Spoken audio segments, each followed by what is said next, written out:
Elon মাস্কের Starlink এখন বাংলাদেশের আকাশে। সত্যিই কি এটা দেশের ইন্টারনেট বিপ্লব আনবে, নাকি হবে নতুন এক ব্যয়বহুল স্বপ্ন? স্টারলিংক এমন জায়গায় ইন্টারনেট দেবে যেখানে মোবাইল নেটওয়ার্কও পৌঁছে না।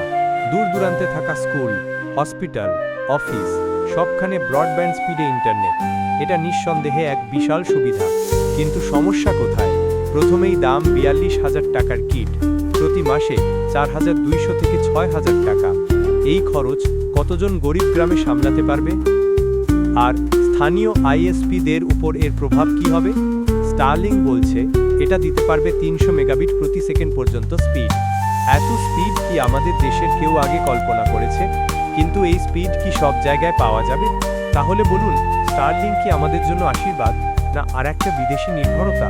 কমেন্টে আপনার মতামত লিখুন আর ভিডিওটি শেয়ার করতে ভুলবেন না।